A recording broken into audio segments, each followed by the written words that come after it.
What's up, beautiful people, and welcome back to the channel. You know the brand PNZ Life Coaching. You know the man, Coach Mike James, and I'm back again. It's been a while, but I'm back again with another impactful conversations. Uh, Pause for the cause. If you haven't already, make sure you subscribe to the channel. Hit that little notification bell so you get notifications for my dubs of the day, my Black Business Booming, my impactful conversations, all of those good things that I put out for you all. So make sure that you are subscribed to the channel and that you are paying attention to what's coming out. Now, as I always say with all of my interview series, I love it because I have a chance to talk to people that I have met and connected with in some way. And this guest is no different. It's been awesome to see their journey and to just stay connected. I love connecting and meeting new people, and especially people who are doing things. I always tell people that you can't expect someone to boost your thing if you're not boosting it yourself. So this guest is definitely someone who does that. So what I like to do now is I started doing it like this. I like my guests to introduce themselves as if they were receiving a lifetime achievement award or whatever it may be. And I say, take a moment to introduce yourself how you would want the presenter or the introducer. Is that a word? Introducer? I like it. So the introducer to introduce you if you are receiving that. So I'll give a moment right here. This is where I insert the applause for you to introduce yourself to the audience. Thank you, Mike. Thank you so much for having me. It's such an honor to be here, and I'm so happy to collaborate with you in this way. My name is Santana Inniss. I'm a master certified alignment coach and social impact founder, working to eradicate barriers and access to professional coaching for women in need and the nonprofits that serve them. I love that. And if you all paid attention to that in and of itself, you know this is an awesome guest. So Santana, I'm happy to have you. So thank you for doing this. This has been I don't know how long it's been now since we first met. I don't know, a couple of years, I guess Two now. years, Yeah, like two to the years. day. Right, 2 years because my anniversary just came up, and I know it was in June when that happened. So yeah, that's amazing. So again, thinking about impactful conversations, I love people who are passionate about doing what they do and just Yeah. add something to life in and of itself in the community at large, right? And so that's why I knew you would be a great person for this segment. So really quick before we get into the nitty gritty, I want you to take a moment and just give a little bit about early Santana, like your a little bit of Yeah. your background, life and upbringing, anything that you want to share with the audience of, your upbringing and the things that led to Santana showing up today like you do. Yeah.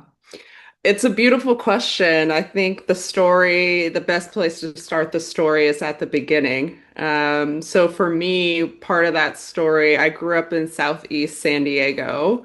So if anyone is watching or listening and they're familiar with San Diego, the Southeast is the hood. It's not the best part of San Diego. And so I grew up, on the one hand, my father was an immigrant to the United States from Panama. And on the other side, my mom, her family had been in the United States since the 1600s. So on the one side, I'm a first generation American. On the other side, a daughter of the Revolution.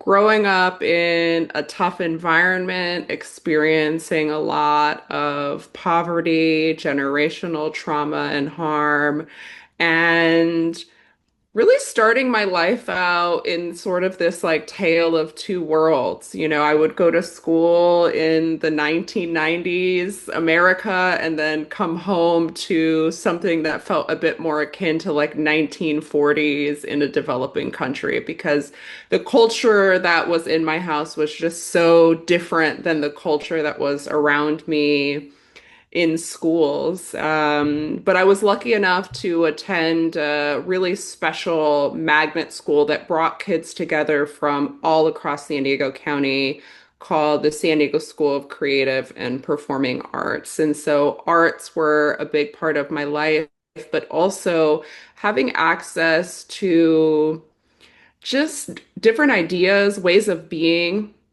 seeing people that were, I was coming from the inner city, I was coming from a really dangerous neighborhood.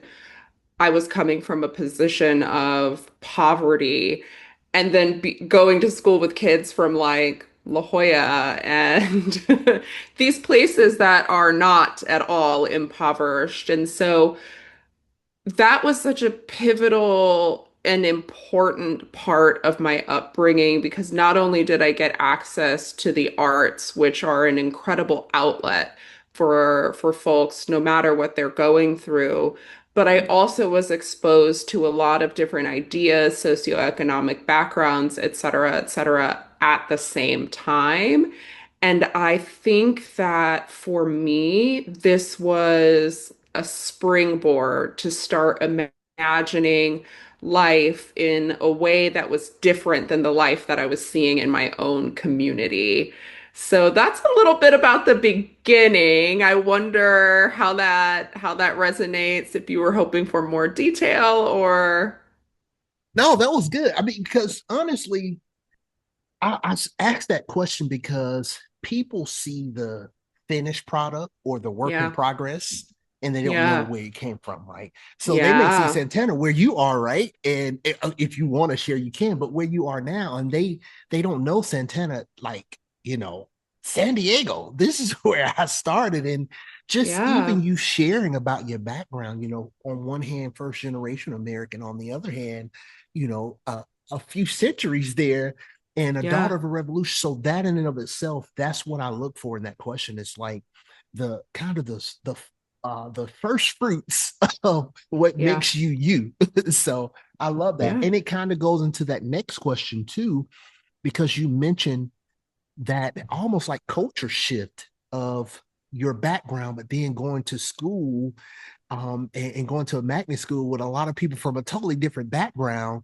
And yeah. so just in that, and then just thinking about, you know, your neighborhood and how you were raised, what were some of the impactful moments for you growing up in your early, your formative years? Yeah.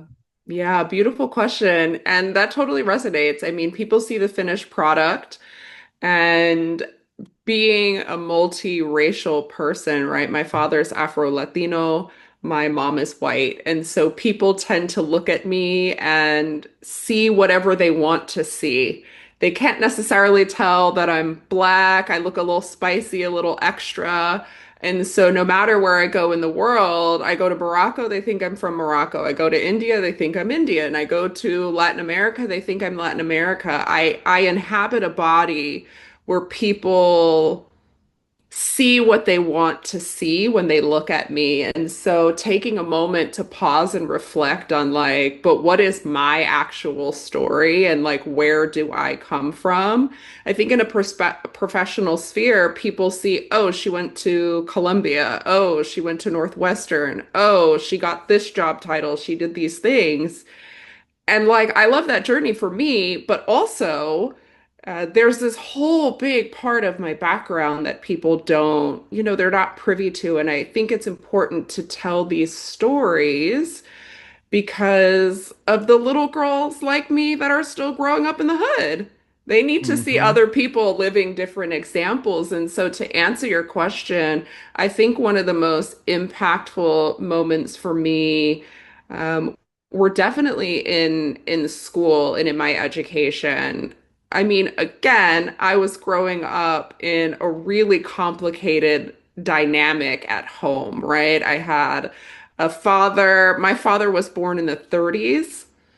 My grandfather was born in the 1800s. And so my great grandfather, just three generations removed, was a slave.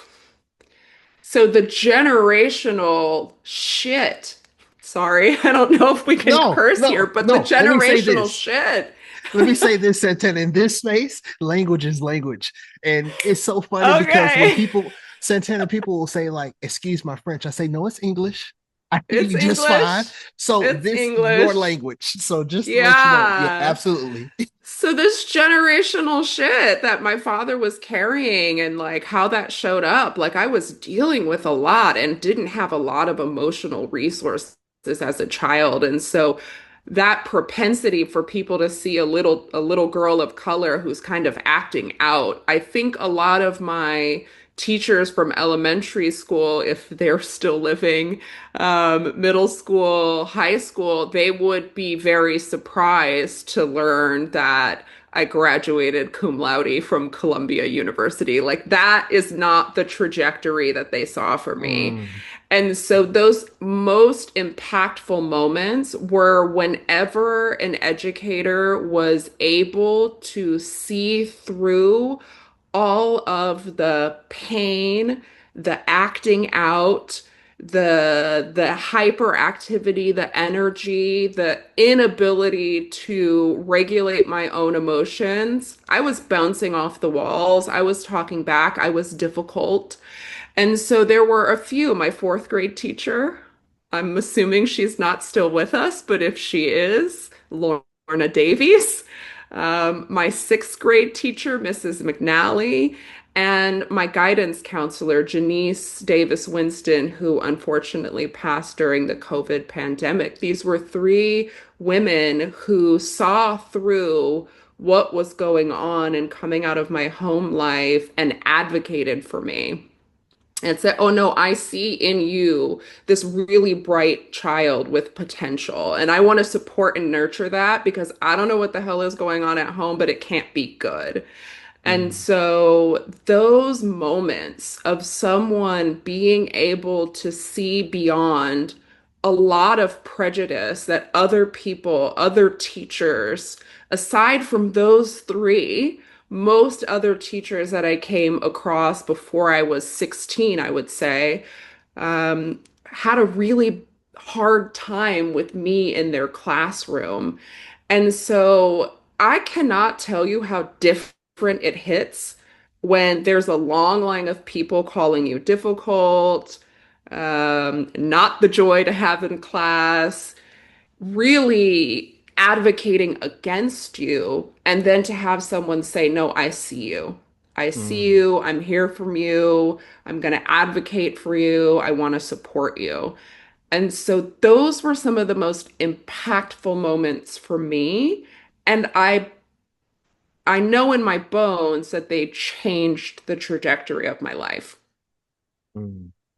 You that answer, I say this a lot of times when I'm doing podcasts, when I'm a guest and different things, certain questions. I say, well, that question is the price of admission for this whole interview.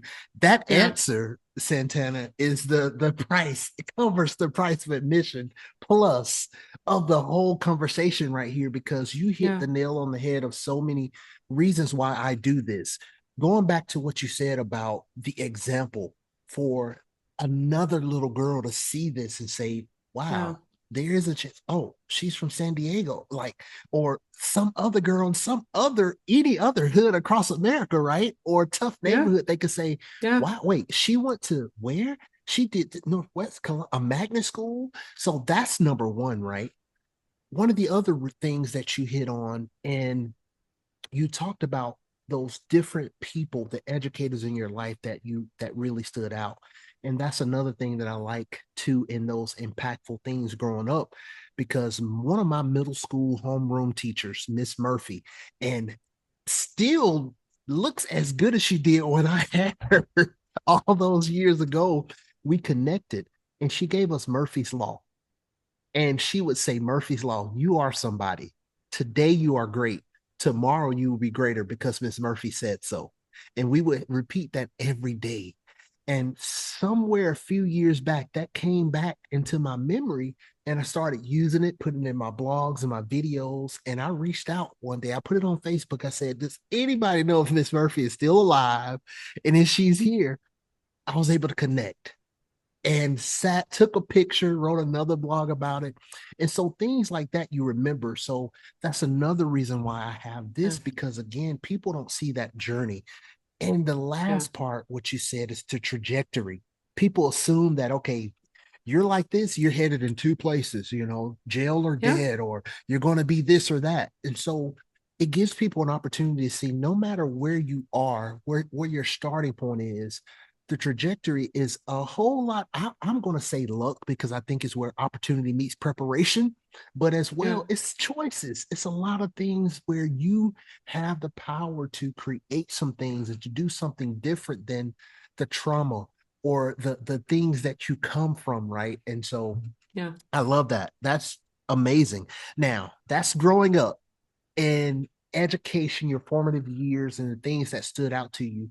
But as an adult, as you sit in your full adult self today, Santana, what is your idea, or how would you describe or define impact as an adult today? That is another really interesting and beautiful question, especially because I spent the majority of my career before being a coach in working in and for nonprofits and NGOs.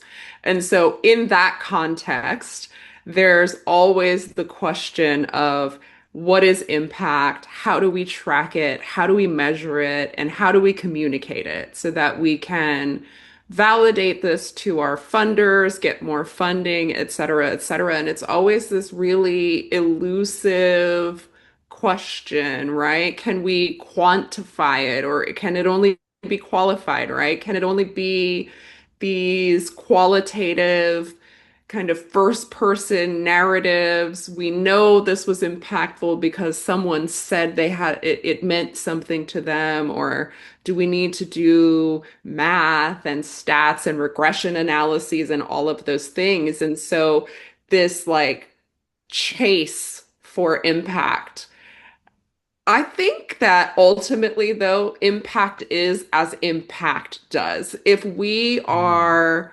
trying to quantify impact to justify the results that we've had in our actions or our work to someone else, I think this really misses the point, right? In my life, for example, if you compare what it meant for me for a teacher to hand me a book that was 7 levels above my grade level because she thought I could handle it and she thought I was bored. If you ask the teacher that year in 1998 or whatever to quantify her impact in the classroom, this entire story would have been missed. And so for me, I think when I'm doing my work, I'm comfortable in the ethereal yeah. of not trying to always measure and track and label what impact is. With that said, in my coaching work, in my work with the Glow Initiative, something that is important is to just fucking ask people, like, what was your experience with this? Where did you start? Where were you in the middle, and where did you end? And what did that mean to you, if anything? Or what is the change over time that you've experienced? So, all that to say, I mean, I think impact is this X factor that everyone is trying to measure and communicate with great effectiveness. But at the end of the day, the impact that I'm most chasing, if I can say that I'm chasing impact, the impact that I want to have in the world, on my clients, and through the women that I whose lives I touch through the Glow Initiative, it's enough for me to know that something shifted for them. Because I think that when we can have the experience of shift in our lives, this is something that if life is a big cosmic game of billiards, shift is the moment that the white ball hits a colored ball and it goes in a new direction. It's Mm, about changing the trajectory of lives. And so, because the Glow Initiative and my work there focuses on women, the impact that we're having is, yes, directly on one woman's life, but that could mean that she becomes the first person in her family to finish college or grad school. That could mean that she becomes the first person in her family to climb the corporate ladder. But it often means that the community around her, whether that's children in a family or siblings, parents, friends, lovers, when a woman's life is bettered, when women are safe, whole, and seen, that pays dividends to the community around them. So investment for impact in women is investment downstream in impact for communities and society writ large. I'm on a ramble here. I feel like I'm at a TED No, Talk and I could no, talk about this forever. no. That's why I love it. You were cooking, and the rebel was good. It was like I was just in a pot of amazing soup that you were cooking up. I love it because it was a flow to everything that you talked about, and where you Yeah. started. I think that just drove the point home. You said impact is as impact does, right? And because I maybe I'm not going to say I've never, but I don't think it's often or that I can remember hearing someone break it down like that, right? Where so many times, if I ask that question and I say, "What is your idea of impact?" Someone has a statement. It's ready, right? But impact is like, how do you really put the thumb on? Okay, this is impact, right? Because it's based on what is the outcome of certain things. And this could be a year from now, 10 years from Yeah. now, decades from now. So I love where you went and where you landed. I think that was the beautiful part. We're going to come back to the Glow Initiative, by the way, because it, because one thing I never asked you, Santana, I've been involved, with things you're doing, but I never asked you even how you came up with the name. We're going to come back to it. And I'll tell you why when we come back to it. You landed at the end of that answer right there, talking about community, Yeah.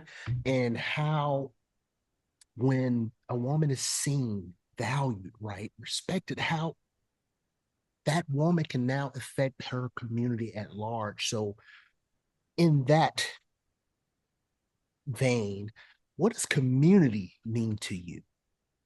Yeah. It's a beautiful question.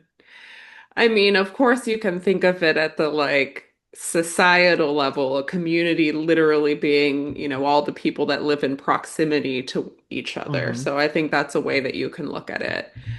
I also think that you can look at it as like small communities of could be practice, right? People coming together in the exercise of religion, right? Religion is a practice, so it could be your church community, it could be your sangha if you're Buddhist.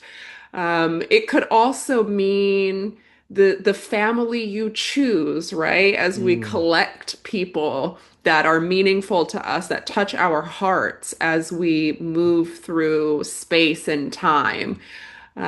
So I think community means it's anything more than I think it would be like anything more than three people that are brought together by something that's shared.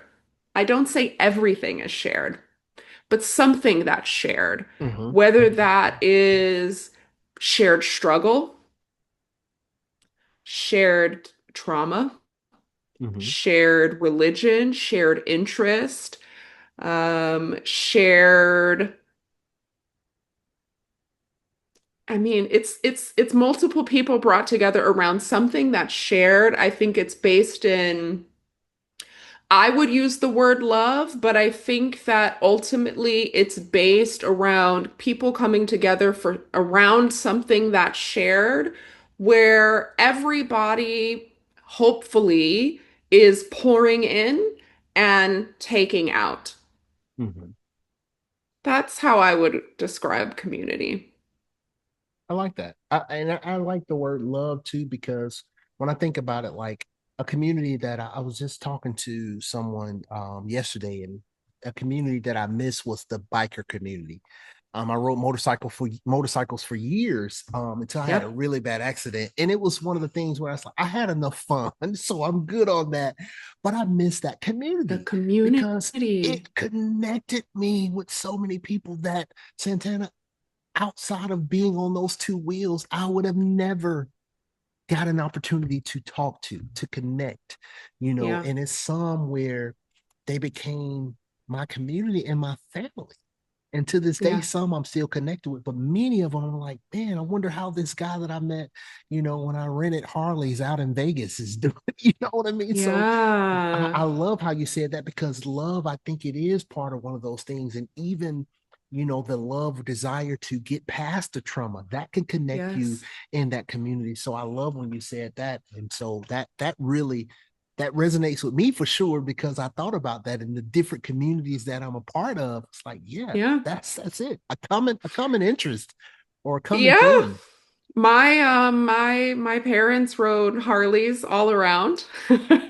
My and I think of also like the Grateful Dead. Like my stepdad was a huge Deadhead. Deadheads. And oh my gosh, like that's an example. The Harley owners group, that whole thing, and but also I'm a practicing Buddhist, and so when I come together with people to have a Dharma sharing or a chanting or a touching the earth, anything like that, it's like, okay, we're here. And I think that central interest, whatever it is important because it allows people to put down all of our difference, Mm-hmm. right? Because difference is scary. Difference is scary. I saw this with the hog Harley people all the time. I would go to their events and things to support my parents, and you would see black people, white people, Asian people, Italian people, and poor people. Well, no one poor because Harleys are expensive, but you would see Very middle socioeconomic status right. people, high SES people, educated people, professional people, retirees, just they would never kick it in any other context. But because they have this shared love of riding and freedom and the wind in their face and all of those things, they're able to be in proximity to each other's humanity without the fear of difference getting in the way. Mm-hmm. And so that's, I think, an important aspect of community. But like I said, it could also just be like, hey, we have a community of people that live in my building. Yeah. And I don't want anyone in my building to be unsafe because I don't want to be unsafe. Mm-hmm. Mm-hmm. And so what I wish for myself, I also wish for them. I think that's a really beautiful element of community. It's not always present, but this shared wish for well-being of everyone involved. Like when you're writing, um, just to go back to the Harley example, and you're going out with the group, you can't be involved in ego lone man syndrome because you could get hurt that way and you could hurt a Mm-hmm. lot of other people. And so, around your own wish for your safety while doing this dangerous thing, Mm-hmm. you share that wish. It radiates out from you to other members of the community. And that's why I think investment in women is so important because I almost always have this experience with women in community. And it's not always something that I experience with men in community. That's a sweeping generalization based on my lived experience, but I think there is research data that supports that if we look in the development field and aid and philanthropy internationally, that when investment is made in women, it pays immediate dividends to the people that are around that woman. Whereas that is not always true when direct development aid is given to men. So, I'm not here to start gender wars. That's not No, my no, listen. You thing, said but it after you yeah, you qualified it after you said it. I was going to say not only is it your truth, but there's research behind it yeah, too. So, and yeah. this is what I tell people before you are offended by something, Yeah. look it up, research, Google. right? And so for anyone, right, we have it at our fingertips. When I'm in class, right, Santana, one thing I say, it's like, listen, if it was just information, we all have this little handy dandy thing we call a cell phone that's a pocket computer. So you can look it up, right? For anybody who may take that the wrong way, 100%. that's a you problem. That's a you problem. It's not a Santana problem, right? It's a you Yeah. problem. So with saying that now, what I want to do, Santana, if it's okay, I want to merge kind of the next two questions. I talk about, what are you doing professionally that's impactful? And then I talk about like your passion project. And so I want to go back to, I said I'm going to come back to it. I first want to know, how did you come up with the name, the Glow Initiative? And then I'll tell you why. When you answer that, I'll tell you why I asked that. And it'll be kind of a nod to you as a person after you ask that. But how did answer that one? But how did you come up with that name, first of all? So it's actually an acronym. Yes, I know. Yeah, it's actually an acronym. And I wanted something that really embodied the work. And I have to give a shout out to an amazing brand designer, former colleague. His name is Balio. I'll share the links. You can look up his work. But he's been an incredible collaborator in just donating his expertise and time to the Glow Initiative. He's worked for huge brands like Under Armour, blah, blah, blah. And so, as we were collaborating around what the visual identity of Glowy would become, which, the Glow Initiative is Glowy for short, because that's the domain, glowy.org. Um, we were spitballing on names, and he was like, "What about this?" And I'm like, damn, the Growth, Leadership, and Opportunity for Women Initiative.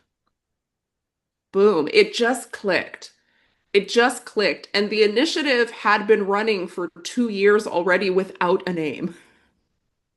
Without a name. And so when it just felt like a puzzle piece falling into place because this is what the initiative aims to do, right? This is that thing that we're talking about, that when we invest directly in women, in empowerment, in resourcing for women, in access to various things that women may need, they radiate that investment to those that are around them, right? It's glowing, right? It glows out of them and it touches other people.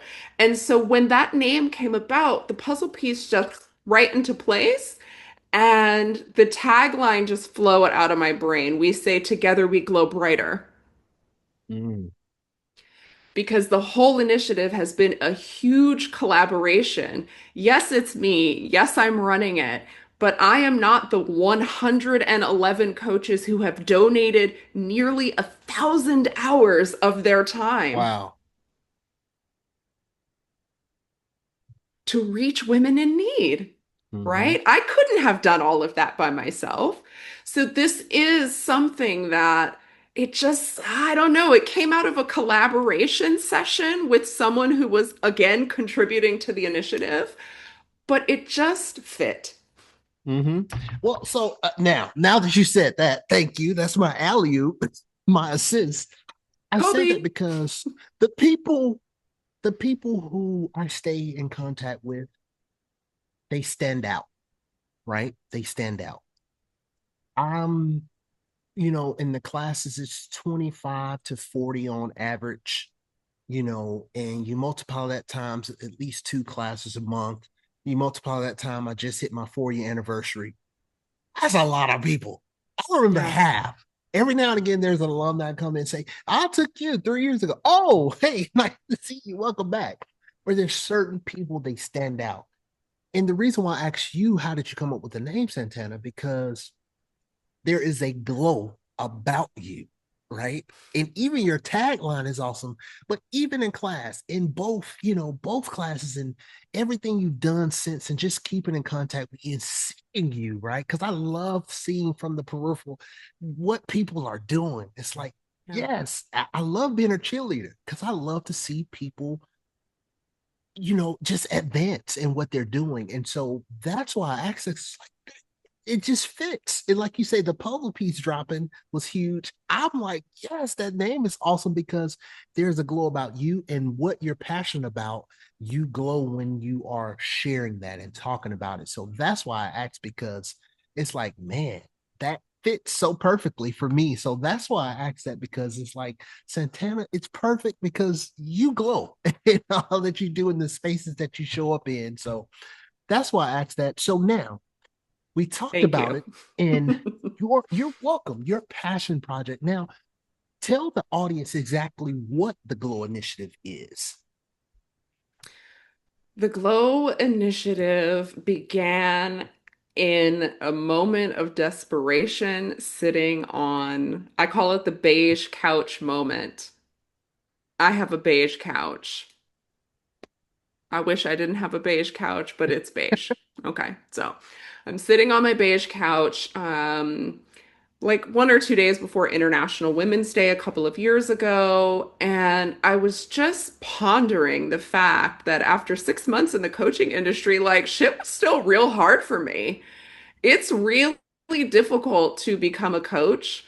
Most of the people that I finished my certifications with, that I, built relationships with, they're not still coaching because it's very difficult. It's easy to get certified. It's very difficult to build a business. And so there I sat, not doing very well on International Women's Day. And I always check in with the UN and see what they're doing for the day. And the theme of that day was invest in women. And I thought this is an interesting this is interesting because I am not being invested in economically, right? My business isn't booming.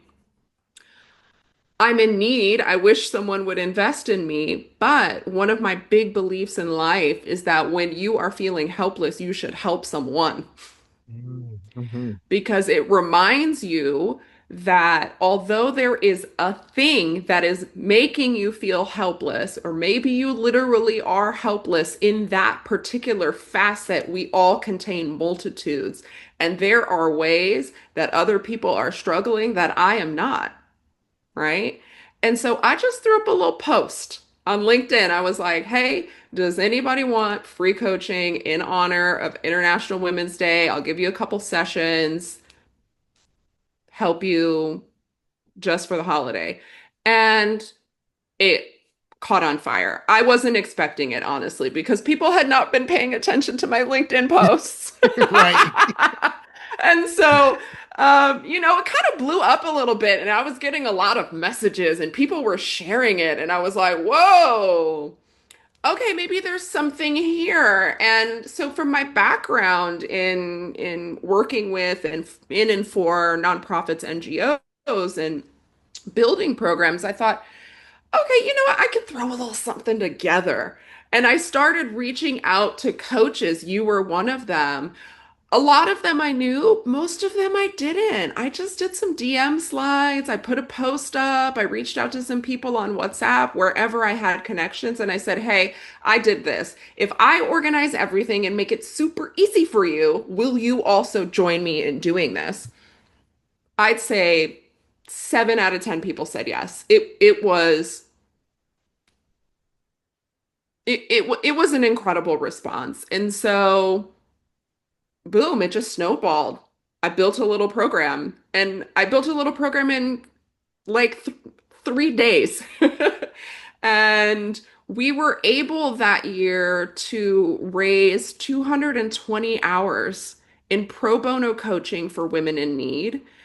We collaborated with our first nonprofit partner, the Women's Foundation of the South, which is an organization dedicated to the health, wealth, and power of women and girls of color in the Southern United States. Not the easiest place to be a woman, especially a woman of color these days. And so we donated coaching to 97 women, either directly or through our collaboration with Women's Foundation of the South. And it just shocked my brain. And so my immediate question was like, how do we expand this impact? I did send out some surveys and like what people were saying was really, really very incredible and humbling and really touching. And I wanted more. I wanted more of that kind of impact in the world. And so for the second year, I started early. I built a little bit more sophistication into it. And in our second year, we were able to raise almost 800 hours of pro bono hours. We onboarded five nonprofit partners and we matched 223 women with professional coaching who otherwise would not have had access. And so, what is the GLOW Initiative? The GLOW Initiative is an effort to solve three problems, right? There is the problem of coaches really suffering and really struggling.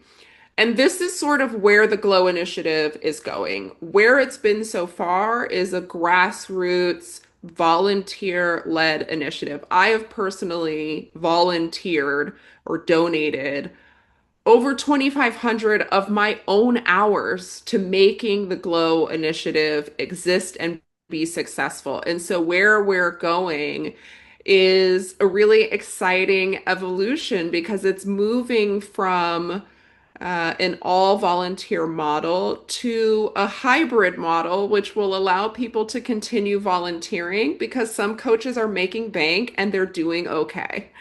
And if they're not doing okay, to receive a stipend that is supportive to their financial health and well-being, because what do we not want to do in community? We don't want to keep taking from people who are also suffering, right? So it doesn't make sense to benefit women on one hand, and then on the other hand, continue to extract free labor from coaches who the majority of which are women. Each year we've had like three men donate time. So this is a majority female-led, operated, supported initiative. The second problem, nonprofits. Nonprofits are already out there doing the damn thing. They're on the ground. They are meeting the needs of communities in an intimate way. They have built the infrastructure, but most do not have money to provide either professional development for their Mm-hmm. staff or to provide one-on-one coaching directly to their constituents.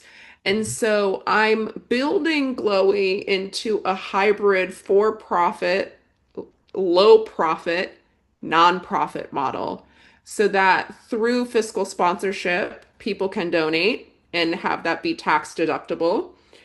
But we don't want to be dependent on donations in this political climate and all of the attacks that are happening on women. And so we've scaled back how much it costs to bring in coaching, to bring in impact reporting that can be used to justify spending and raise money with funders.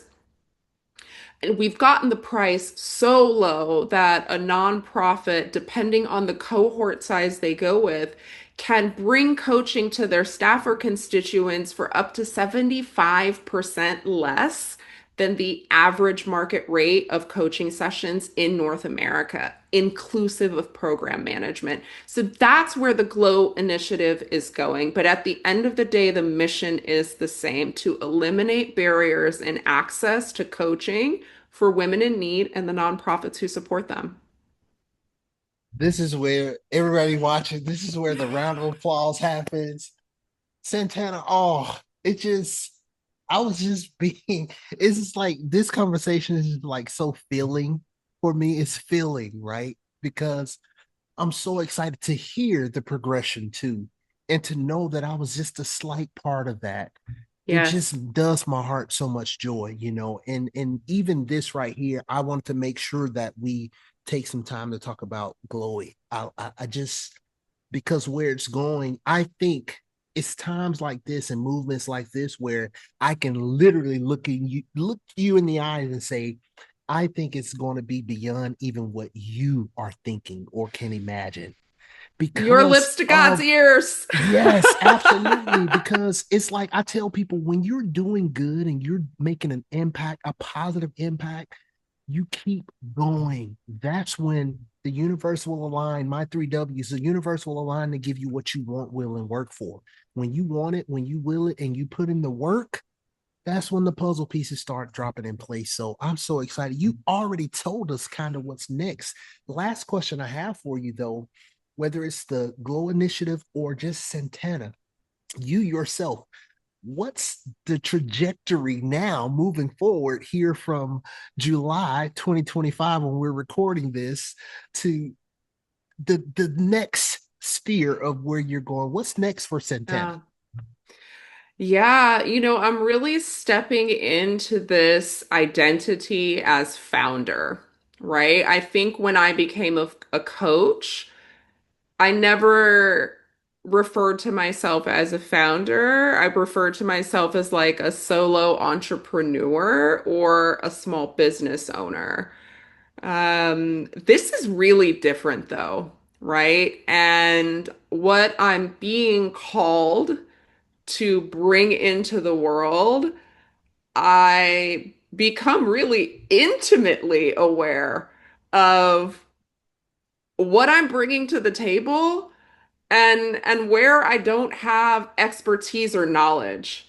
And so there's also something about stewarding and being not only a founder of a social impact enterprise, right?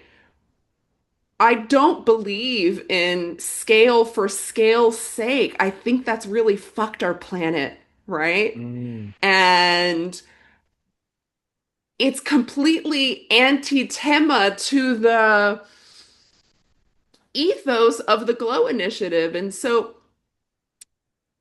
I'm also moving in ways that are different than the sort of modern entrepreneurship, founder, tech bro sort of things that we're used to associating with startups. But mm, that's what this is now, right? It's transition. The concept has been proven. It works. It works for nonprofits, it works for coaches, it works for women. And now am feeling called to step into more so that this can be what it's meant to be. And that is an evolution of my journey, which is really new.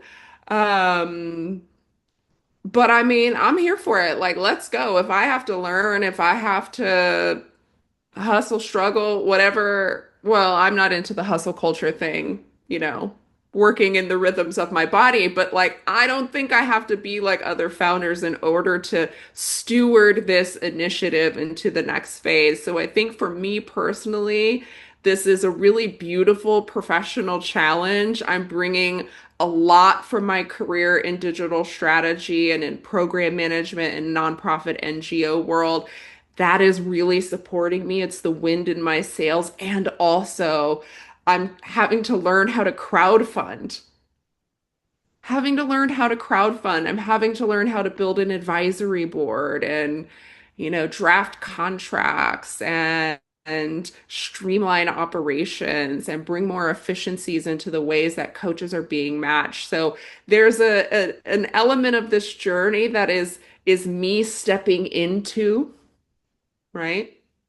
Me rising to the occasion to meet what's called to be.